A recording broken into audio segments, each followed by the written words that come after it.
Hi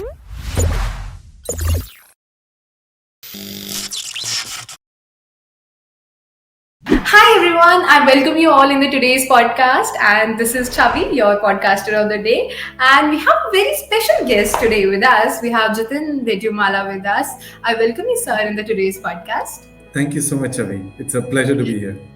That's amazing. To be honest, this podcast is gonna be very much amazing, and it's gonna be very much close to my heart because this podcast is all about NGO. Currently, Nitin led the amazing NGO. Like he's the founder and CEO of Make a Difference NGO. He's leading that NGO, and also he's working with the children in need welfare. So in that case, it's going to be very amazing podcast talking about what are the things that goes into NGO, what are, like how youth is reacting. So with that, let's start the whole podcast, like how you started with NGO, and especially what actually struck in your mind that you left your things that you were doing previously and stepped into the field of NGO and thought of just being there. So how it started? Yeah, sure. Wow. How it's quite long back. I think the honest story is that I experienced when I was 19, I went through a personal tragedy, and one of my close friends passed away, and like in some way I kind of blamed it on myself. So it was a tough time for me where I was kind of trying to make I used to get into trouble quite a lot as a young person, child, youth, whatever, but at that time I always kind of processed it as it's okay, it'll all work out as time progresses and stuff like that. But when somebody's death was a lot more harder, where I realized that it's over, there is nothing that I can do to kind of make any of this better, and I really struggled to make sense of it. And I think at some point of time I was suicidal. I remember my mom like coming in the night and like sleeping in the bed next to me so that I don't do anything stupid. So, and I remember feeling really horrible about it. I was like, on one side I've done something bad, and now everybody around me is stressed because of that, and I need to like do something to get out of it. And I tried doing a bunch of things, and one of the things I ended up doing was to walk into a childcare institution, where basically it's like a children's home, a place where children who do not have a family support system, they live there, and we kind of go there. And the idea was to just go there once and spend some time with the children there.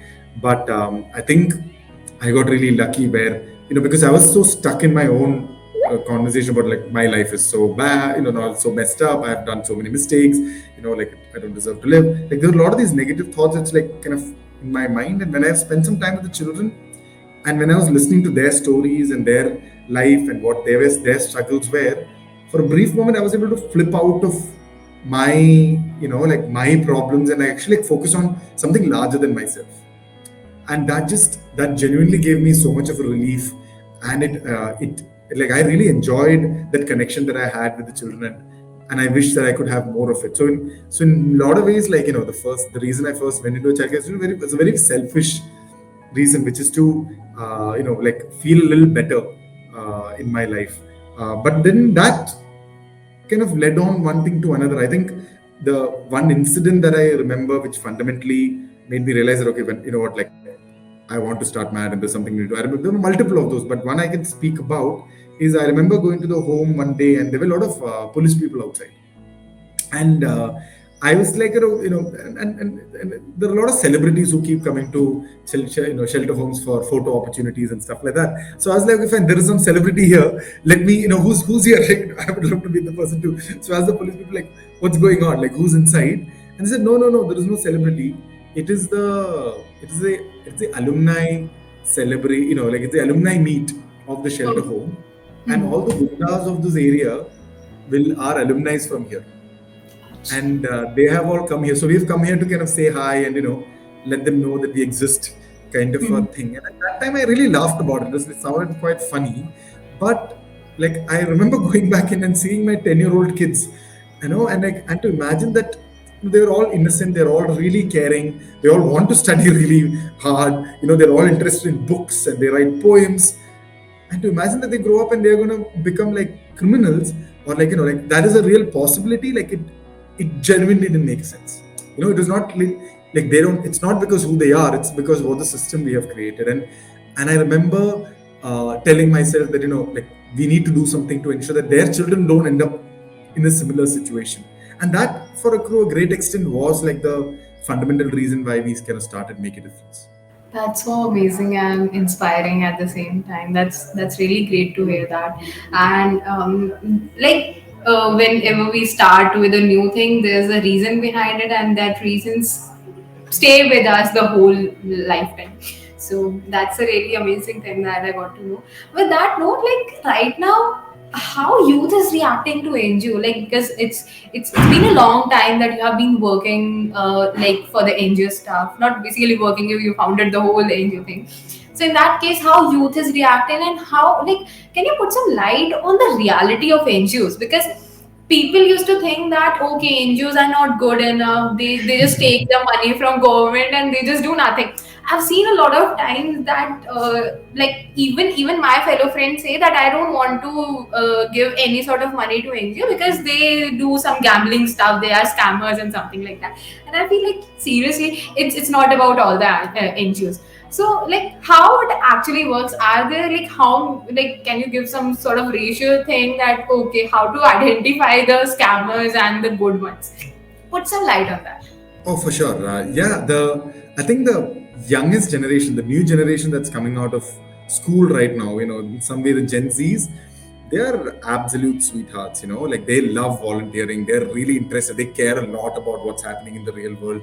They want to, support in whichever way positive. They're very sensitive already, which means that they're already, when they communicate, they are able to communicate in a like in a sensitive manner. So and they're, because they're exposed to the internet and things like that, like from the time they're born, their level of their skills are fundamentally different. So they're actually believe that the younger generation, the level of skills that they come in with and the level of awareness about the world that they're coming in with have all definitely helped the social sector, and we're getting more and more young people kind of interested in this kind of activities.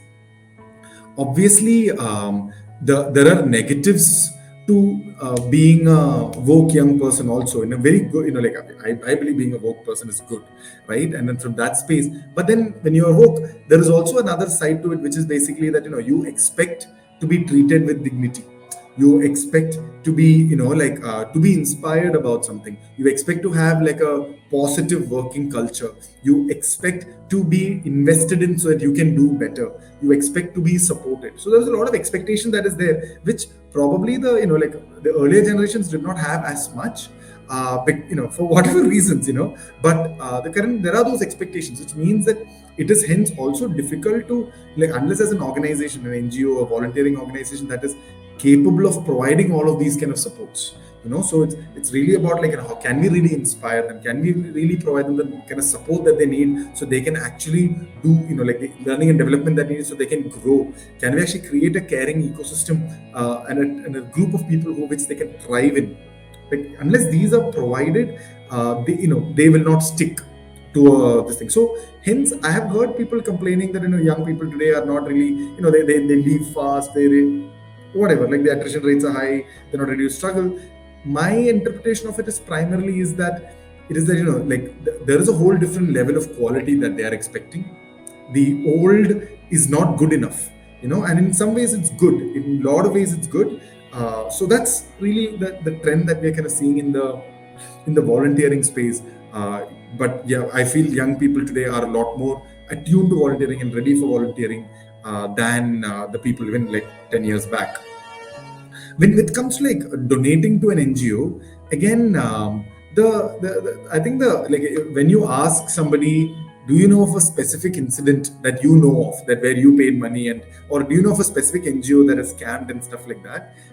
Most people don't know about it. What I think the core driver of NGOs having a negative name is because whenever some anybody, like gets busted for something negative, it becomes news in the newspaper, and that becomes like a big thing. So people tend to think about it from that perspective. But I'll be very honest, like, I've been in the sector for like 16 years. I've seen so many organizations, I've met so many people. I've really not seen too many scammers, right? Not even too many scammers. I've not seen a single scammer. I have, there are once in a while that you get a call from somebody who will say that, we will donate 60 crores to your organization, but can you ensure that some money comes back to us? It's a way of like money laundering and stuff like that, which kind of happens, and we will say no, we won't do it, and it kind of ends with that. So I think there is like there is some, because NGOs get tax exemptions and things like that. There is some usage of NGOs for money laundering and all those stuff that's been made, and I've heard of politicians using NGOs as like a platform from their end to kind of get money without taxing and all this stuff. So I know there are like some of those weird case scenarios, but if you really know of an NGO that's working on ground with children, or like actually doing work, they are not doing this to scam anybody, right? Like, so my best guess for if you are really serious about donating and you want to ensure that that NGO is not doing anything negative, ask around in your network and ask if anybody in their network knows an NGO that is doing a good job. And that's mostly by if they are already volunteering there, or if they have attended one of their events and activities, because most NGOs that's doing scammy stuff are not really doing much on ground. And even if they're doing something on ground, people who attend it will immediately know this is some bullshit, right? So being able to people getting reference of people who who have worked in an NGO before, like volunteered in an NGO, they will be the best people to tell you if the NGO is actually making a difference or not, right? And there is probably one more element. One is scamming. The other is, some NGOs are like just like any businesses. Some businesses are really good and some businesses are not so good, right? And being able to identify between which NGO is doing a better impact versus not doing a better impact, I think for that, the best guess is to all of them report their impact in their website. And when you're reading their impact, if they have reported how many, as part of their impact is that they have worked with this many number of children, or they have planted this many number of trees. All of that is actually not impact. They are working with the number of children doesn't mean that you have actually made a difference in any child's life. You can just randomly go to every school and make some presentation about sexual awareness, but that, at the end of the day, children don't care about it and don't do anything. Or drug awareness, it doesn't mean anything, it just adds numbers, right? When it comes to impact, you can actually measure a lot of other things. Like, for example, how many children were able to get out of poverty. That is a serious number to look. Like how much garbage were they able to clean. That could be an interesting. So being able to look at it not from how many children they touched or how many individual things they did, but actual impact they created, is a great way to know which NGO is better. That were really strong points, and that's actually pretty much true. And I also haven't come across any of the scam NGOs. It's like I have also spent like 2 years plus, and I also didn't come up with any of the scam ones. But yeah, that's true. You have to understand that what they are doing. You need to have that good analysis.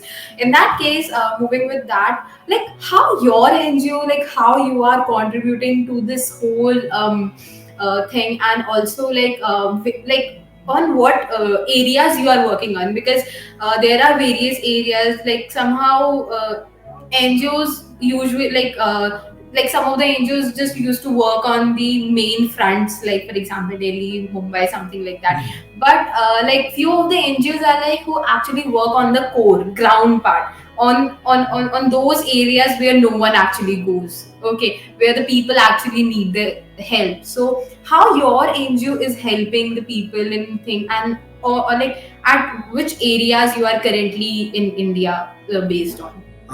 So we work in 23 cities across the country, and we work with a particular demography of children called children in need of care and protection. These are children who are not safe in their own homes. Their own parents are not the best fit to take care of the children. So this could be children who are rescued from prostitution. This could be children from rescued from child labor. Children whose parents are, has some kind of a mental health issue and hence cannot take care of the child anymore. The child has some kind of a physical disability that makes it difficult for them to be taken care of by the family. So there are a lot of these different reasons why a child ends up in a childcare institution, because that becomes their response. Their parents kind of end up they need better parental support in a lot of ways, right? Like, and they're not able to handle it. But, the current impact number is, the current baseline is that children who are from this demography, it takes 7 generations for them to get out of poverty. It is a very long time period. Exactly, right? Like, because it is like, we can't even remember what 7 generations before us is. So, and and a lot of us, we are already, all of us are, most of us, anybody who's listening to this Yeah, podcast, like most of us are already. seven generation is a really long time. I'm also not able to process that how many decades that you are currently.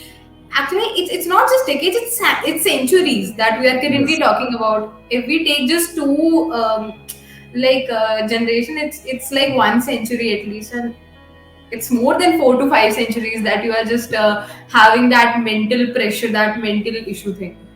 Exactly, right? Like, and so it's definitely at least 2 centuries forward, because every 30 years, one generation, one person, the next generation is born every 30 to 35 years. So that's basically how the whole thing pans out. And yeah, and children are very aware of it, right? Like, so there is a lot of stress. Like, like, imagine, like, we all have a sense of confidence about our future, because we look at the future and we're like, it's going to be better. Like, it's only going to get better than what it is now. We don't look at it as like, okay, it's painful now, but it's going to be worse like going forward. It's not how we see it. But for a lot of our children, it is actually quite a challenging situation, where they know that even if they work their entire life, they will still die in poverty. And hence, then why do you, like, what's the point in study? What's the point in this thing? You feel very demotivated, demoralizing. And that's why there's a higher tendency for children from this demography to go into criminal areas, because that's a way to kind of get out of poverty faster. Like, when you have nothing to lose and there's no other thing, then you kind of focus on this a lot more. So, and that's what we're really trying to break with the work that we do in Make It Different. So, we are able to. So, what we do is we provide a 18-year-long support system for children who are born into, who are in a childcare institution from the age of 10 till the age of 28. So, and we provide 3 different kinds of support that's actually keeping them in poverty for 7 generations. So, if you really look at why people are stuck in poverty for 7 generations, like, why can't somebody just become an Ola driver and earn, like, even if you earn 25,000 rupees a month, you are already out of poverty, right? So then why does it take 7 generations? Primarily because people who are born into extreme poverty, they have never been to school. Now, they may send their children to school. But even if they send their children to school, they will, the children will probably study till 5th standard. But by the time they're 5th standard, like, the parents can nowhere support the children with their school and all that stuff after 5th standard, or even like till then. So what happens is that, like, the child is struggling in school, everybody else is getting support in their home from studies and all that stuff. So child is not able to keep up in class, the child will drop out. And the parents will be like, okay, fine, so at least you study till 5th standard, and there are pressures back home, so it'll drop out. So so the next generation goes only one level forward. Now that child who has studied till 5th standard, they might send their children to school and they will go probably up to 10th standard. But after 10th standard, that may not happen, because they may not know, okay, science better, maths better, what is this thing? And also there are family pressures.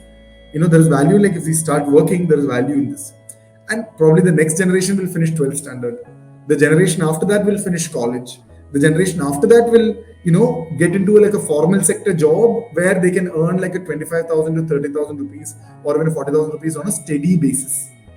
So these stages, like, there are all of these stages, and because the previous stage generation is not able to guide them beyond the stage that they have grown, there's a gap. So the first thing that Matt does is that whichever stage the child is in, we will find a volunteer who's already done that stage really well. It's really good to find a volunteer who's done studied from 5th standard, 10th standard really well, 10th standard, 12th standard really well, 12th to college really well, college to working in a formal sector really well. So finding the right volunteers at the right time who will provide that mentorship required for the child to transition from one place to another is that is one role. So we call that like progression mentoring. So that's one thing that we provide. The second reason, now, even if you are going one step by step, it might take 7 generations, but you can probably do it like probably 4 generations, right? But what is happening is also that there is a crisis that keeps happening in like the moment you're in the like the poorer you are, the chance of you having a crisis higher. Like for example, during the pandemic, like all of us experienced the pandemic, we probably are still living in the same house, we're still fine, like our life has not fundamentally changed after the pandemic beyond a point. But for a lot of people in this generation, like they are daily wage laborers. When they are not able to earn their daily wage, that is a crisis. And they have to probably like move from a city back to their village where they are, where they're probably discriminated against, where the child is now out of school, it's no longer in school. So these kind of crisis keeps happening in children's lives, which means that they take 3 steps forward and 2 steps back. So what we ensure we do is we provide very strong crisis support, which means that whenever a child is experiencing crisis, we support them in such a way that they don't take any step back. We help them stay there so they're able to, after the crisis, get past the crisis and move forward. So that becomes a core support. So we provide a very core crisis support, and we also provide actual resource. We fund, we support them. One of the reasons why children don't continue studies beyond a particular point or go beyond a particular point is because it is expensive. College is expensive. You need to pay at least 40,000 rupees a year for doing a decent college degree, right? So but as an organization, we pay for all of those kind of things at the right time, so that those are things that the parents cannot afford. So what are the things that the parents or the childcare institutions cannot afford? We step in, we provide for those things. Sometimes it might be mental health support. Sometimes it might be something fundamentally different, right? Like stipends and all that stuff. But what are the resources required so that they're able to move forward? Because without resources, you can be the most intelligent child, but after 12th standard, if you're coming out and you don't have money to pay your college fees, right? You don't have a house to stay in, right? And you're not going to go to college. You'll drop out, and that reduces. So providing these three support is what we do as an organization, and by doing all these three, we are able to reduce it from 7 generations to a single generation. So children that we work with, by the time they're 25, they will earn at least 21,000 rupees. By the time they're 28, they earn 40,000 rupees. So that's the model that we're working on, and that's what we have built. That was really mind blowing. I have never been to this concert before, because I've seen NGO working on education part of like students and also the elders at the same time, and I have seen like on the food part or on the like old age part, but I have never seen any NGO working on this, because this is something that is very new to me at the same time, and also for the listeners. So in that case, like, how is the current situation? Like, how many students or like children have been benefited from this, and how is it going? Like, how much support you are getting? Like, put some light on that. Yeah, sure. So we work in 23 cities. We work in close to 60 childcare institutions. We used to work with, before the pandemic, we used to work with 3,500 children. Now, after the pandemic, something weird has happened where the government has sent all these children back home as an excuse to, like, because of the pandemic. But the truth is, they're not safe in their homes. That's the unfortunate reality. So it's like it's been quite a challenge where, like, within the first 2 weeks of the pandemic, one of the boys who was sent back was hacked to death by his father. And we have so many girl children who are, like, who are actively getting pushed to kind of get married off. There are so many girl children that is involved with regards to, like, labor, child labor, things like that. So and children are now slowly coming back into the childcare institution. So now we have around 2,000 children in the childcare institution we are working in, and we are continuing working with them. And the hope is that we'll be able to get back to the 3,500 number that we had overall by the end of this year. So that's the number of children that we work with across the 23 cities that we are in at this point of time. And when it comes to support, like because everybody is, like, nobody is ready to, like, see. I think the truth is, if you don't want to donate money, you will always find reasons not to donate. And that's why I feel a lot of the bad rep about, we think NGOs are scammy or whatever. It a lot really comes from the fact that, because at the end of the day, people in India are actually not that generous when it comes to donating to NGOs. They're really good at donating to their own friends, family, when they are going through a challenge, or institutions like religious institutions and stuff like that. But the culture of donating to Indian NGOs is very low, which basically means that as an NGO, you're always struggling for money. Like we can support a lot more children. We can actually, like, we have been developing this model for the last 16 years, and now we're kind of getting into a scale readiness angle of it. And our model is capable of solving this problem in its full scale, which is, there are some 35 million children who are in need of care and protection in the country, and we will be able to provide support to all of them if we receive the funding that we need. And we obviously are not getting that support, so funding is always like a tough challenge that we need to struggle with as a social sector organization. But it is what it is. That was something very much insightful and a reality check for all of us. I'm pretty much sure this is something that many of people didn't knew about. So with that note, I would be very happy to conclude this podcast with some saying from you, like anything that you want to convey to the youth of today's, like related to NGO or anything from your side. Oh, for sure. Thank you so much for the platform. I was not anticipating that at all. I feel that, like every, when I was young, and I remember like going through my I don't know, sixth standard history textbook, and they were teaching about Indian independence. Not sixth standard. I think since sixth standard was Paleolithic man. I think it was like seventh standard or eighth standard, and they were teaching about Indian independence.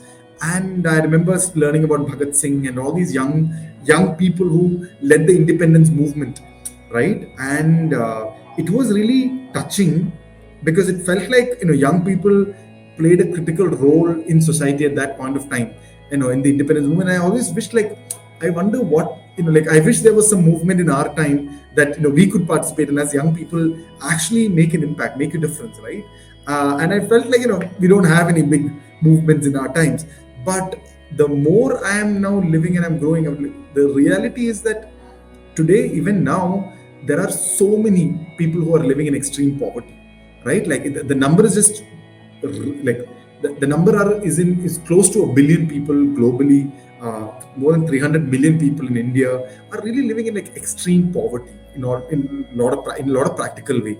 And extreme poverty is really painful. The reason children end up in childcare institutions that we work with is because like it might be because their father is an alcoholic, or the mother is into prostitution and stuff like that. But it's all happening because their life is so painful that they're desperate enough to do these kind of things, right? And and we have all seen children in the streets. We have seen we've seen poverty all around us. In India, there is no dearth of poverty, right? We've seen it. And the reality is that there is no reason for this to exist. It is not because there is a lack of resource. It's not like because there is not enough food to eat. It's not because there's not enough jobs. It's not because there isn't enough like space for them to sleep. It's not a lack of resources. It is really a lack of, like, these roads are not being organized well enough. If they are organized the right way, we will definitely build. So for example, what we notice is that even though we need to get all of our children go to college, 90% of the children will go to college. Now the number one reason why children that don't go to college is because they don't have the money. But because our volunteers know these children, they are able to raise the money that they need from their friends and family itself, and is able to provide the support for it. So suddenly, it's not like some government came up with a new scheme. We are able to, as a community, provide the resources that is required for children to break out of poverty in a single generation. And that is phenomenal. That we have not, make a difference in that way is an exceptional organization. We are not aware of too many other organizations that can actually say that just young people working, because all young people working on ground by themselves, led by themselves, can actually solve the problem of poverty for the most vulnerable children in the country, right? And I genuinely believe that every generation has their own legacy, right? And our parents' generation has a legacy, and I don't know if it's such a great legacy. Like the world is burning, the world is in the brim of collapse, and that is the world that we are inheriting in a lot of ways. But what is the kind of world that we are going to give to our children? Can it be a world where poverty doesn't exist? Can you actually tell a story which is that when we were young, there used to be things of poverty, and children used to live in the streets, and people used to beg, and like you can't imagine it, but that's how it used to be. But now it's not like that anymore, right? Like that's the reality that we can create for each of our children, and that, I hope, is the legacy that we can leave behind for for our children and our children's children. Exactly. That was really like heart touching, and I'm having goosebumps as well, because the thing that you said, that yes, I personally also want, and I'm pretty much sure the listeners also want this thing once in their life, that yes, like we can, like if there will be a time, we'll tell our children that yes, there was a time we had poverty, we had these issues, these problems, but now we don't. This is something that's a dream that we all have. And with that note, I want to say really a great thank you for coming today for this podcast. And this was really great having you. We had such an amazing conversation around NGOs, and it was eye opening as well at the same time, knowing about so many things. And I'm really hoping for some more and more great stuff from your NGO, and you are doing really amazing work, and it's helping a lot of students and people out there, and especially the generations. So thanks a lot for doing such an amazing work, and thanks a lot for joining in today and sharing something really great about NGOs today. And it was so good talking to you. Thank you so much for the opportunity. Thank you so much.